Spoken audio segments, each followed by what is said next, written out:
Hi friends, welcome to Faishu's kitchen.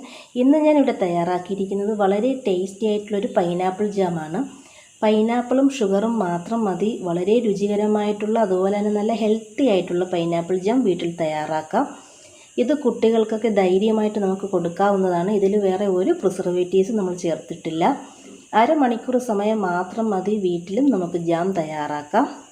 ഇത് നമുക്ക് 1 മാസത്തോളം കാലം കേടുകൂടാതെ സൂക്ഷിക്കാവുന്നതാണ്. ഫ്രിഡ്ജിൽ വെച്ചിരുന്നാൽ മതി.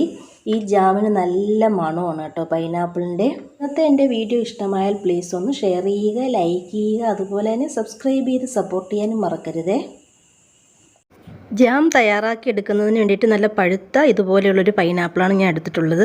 നല്ല പഴുത്ത പൈനാപ്പിൾ നോക്കി വേണം എടുക്കണമെങ്കിലാണ് നമ്മുടെ ജാമിന് നല്ല ടേസ്റ്റ് കിട്ടുന്നത്. ആദ്യം നമുക്ക് ഇതിൻ്റെ തൊലിയെല്ലാം ഒന്ന് കട്ട് ചെയ്ത് ചെറിയ കഷ്ണങ്ങളാക്കി എടുക്കാം. പൈനാപ്പിളെല്ലാം ഇതുപോലെ ചെറിയ കഷ്ണങ്ങളാക്കി എടുത്തിട്ടുണ്ട്. ഇനി നമുക്കിത് മിക്സി ജാറിലേക്കിട്ട് നല്ലതുപോലെ ഒന്ന് അടിച്ചെടുക്കണം.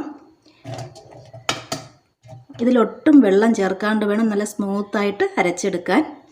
ഇപ്പം നമ്മുടെ പൈനാപ്പിളിൽ ഒട്ടും വെള്ളം ചേർക്കാണ്ട് നല്ലതുപോലെ ഒന്ന് അരച്ചെടുത്തിട്ടുണ്ട്. ഇനി നമുക്കിതൊരു അരിപ്പിലേക്ക് ഒഴിച്ചൊന്ന് അരിച്ചെടുക്കാം. നല്ലതുപോലെ ഒന്ന് അരിച്ചെടുത്തിട്ടുണ്ട്. ഇതൊന്നും വേണ്ട കേട്ടോ, ഇതൊക്കെ നമുക്കങ്ങ് കളയാം. ജാമിന് വേണ്ടിയിട്ടുള്ള പൈനാപ്പിൾ ജ്യൂസ് ഇവിടെ റെഡി ആയിട്ടുണ്ട്. ഇനി നമുക്കിതൊരു പാത്രത്തിലേക്ക് ഒഴിച്ചു കൊടുക്കാം. ഒരു പാത്രം എടുത്തിട്ടുണ്ട്. ഈ പാത്രത്തിലേക്ക് നമുക്ക് ഈ പൈനാപ്പിൾ ജ്യൂസ് ഒന്ന് അളന്നൊഴിച്ചു കൊടുക്കാം. എത്രത്തോളം മധുരം ചേർക്കണമെന്ന് അറിയുന്നതിന് വേണ്ടിയിട്ടാണ് നമ്മൾ അളന്നൊഴിച്ചു കൊടുക്കുന്നത്.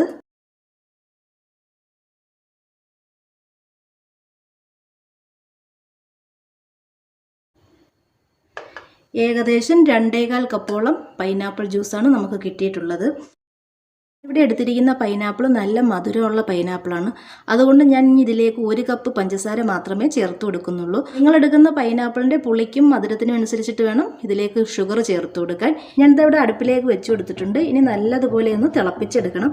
ഇതൊന്ന് തിളച്ച് വരുന്ന സമയത്ത് നമുക്കിതിലേക്ക് പഞ്ചസാര ചേർത്ത് കൊടുക്കാം. ഇത് നല്ലതുപോലെ ഒന്ന് തിളച്ച് വരുന്നത് വരെ ഹൈ ഫ്ലെയിമിൽ വേണം വെച്ച് കൊടുക്കാൻ. തിളച്ച് വരുമ്പോൾ നമുക്കിതൊരു മീഡിയം ഫ്ലെയിമിലേക്ക് മാറ്റി കൊടുക്കാം. തുടരെ ഇളക്കിക്കൊണ്ടേയിരിക്കണം. ഇപ്പം നമ്മുടെ പൈനാപ്പിൾ ജ്യൂസ് നല്ലതുപോലെ തിളച്ച് വന്നിട്ടുണ്ട്.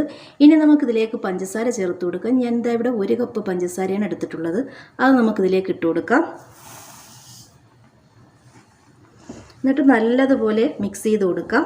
ഇനി നമുക്ക് മീഡിയം ഫ്ലെയിമിലേക്ക് വെച്ച് കൊടുക്കാം. ഷുഗർ ചേർത്തൊന്ന് മിക്സ് ചെയ്തെടുക്കുമ്പോൾ ഇതൊന്ന് ലൂസായിട്ട് വരും. ഇനി നമുക്കിത് കൈവിടാതെ തുടരെ ഇളക്കിക്കൊണ്ടേയിരിക്കണം. മീഡിയം ഫ്ലെയിമിൽ വെച്ച് ഇത് ഇളക്കി ജാമിൻ്റെ പരുവത്തിലാക്കി എടുക്കണം. നമ്മൾ ജ്യൂസ് അളന്നെടുക്കുന്ന അതേ പാത്രത്തിൽ തന്നെ ഷുഗറും എടുക്കാനായിട്ട് ശ്രദ്ധിക്കണം. പൈനാപ്പിൾ ജാം തയ്യാറാക്കാൻ തുടങ്ങിയിട്ട് ഇപ്പോൾ ഏകദേശം 15 മിനിറ്റ് കഴിഞ്ഞിട്ടുണ്ട്. ഇതുപോലെയാണ് ഇപ്പോൾ ഇരിക്കുന്നത്. 10 മിനിറ്റും കൂടെ മതി നമ്മുടെ പൈനാപ്പിൾ ജാം റെഡിയായി വരാൻ. ഇതൊരു അല്പവും കൂടി കുറുകിയിട്ട് വരണം. ഇപ്പോൾ 20 മിനിറ്റ് ആയിട്ടുണ്ട്. നമുക്ക് ഇതിലേക്ക് 1 ടീസ്പൂൺ നാരങ്ങാനീരും കൂടെ ചേർത്ത് കൊടുക്കണം. 1 ടീസ്പൂൺ നാരങ്ങാനീര് ചേർത്ത് കൊടുത്താൽ മതി. നാരങ്ങാനീരും കൂടെ ചേർത്തിട്ട് നമ്മൾ ജാം തയ്യാറാക്കുന്ന സമയത്ത് നല്ല ടേസ്റ്റും ആയിരിക്കും. ഇത് ഒരുപാട് അങ്ങ് സ്റ്റിക്കിയും ആവത്തില്ല. അതിന് വേണ്ടിയിട്ടാണ് നാരങ്ങാനീര് ചേർത്ത് കൊടുക്കുന്നത്. അമിതമായിട്ടൊന്നും ചേർത്ത് കൊടുക്കേണ്ട ആവശ്യമില്ല. 1 ടീസ്പൂൺ നാരങ്ങാനീര് ചേർത്ത് കൊടുത്താൽ മതി. നാരങ്ങാനീര് ചേർത്തതിന് ശേഷം നല്ലതുപോലെ ഒന്ന് മിക്സ് ചെയ്ത് കൊടുക്കണം. അപ്പോൾ ജാം നല്ലതുപോലെ റെഡിയായി വന്നിട്ടുണ്ട്. എനിക്കിതിവിടെ 25 മിനിറ്റ് വേണ്ടി വന്നു ഈ ജാം തയ്യാറാക്കാനായിട്ട്. ഇതിൻ്റെ പരുവം നമ്മൾ മനസ്സിലാക്കുന്നത് കുറച്ച് ഇതുപോലെ എടുത്തതിന് ശേഷം ഇതുപോലെ ഒന്ന് വരച്ച് നോക്കണം. ഇതുപോലെ വരച്ച് നോക്കുന്ന സമയത്ത് ഇതുപോലെ അടയാളം വരുന്നതാണ് ഇതിൻ്റെ ഒരു പരുവം എന്ന് പറയുന്നത്. ഇനി നമുക്ക് ഫ്ലെയിം ഓഫ് ചെയ്ത് കൊടുക്കാം. ഇനി ഇത് നല്ലതുപോലെ ഒന്ന് തണുക്കാനായിട്ട് വെയിറ്റ് ചെയ്യാം. കാലം കൂടുതൽ വറ്റിച്ചെടുക്കുകയാണെങ്കിൽ നമ്മുടെ ജാം നല്ല കട്ടിയിലായിരിക്കും കിട്ടുന്നത്.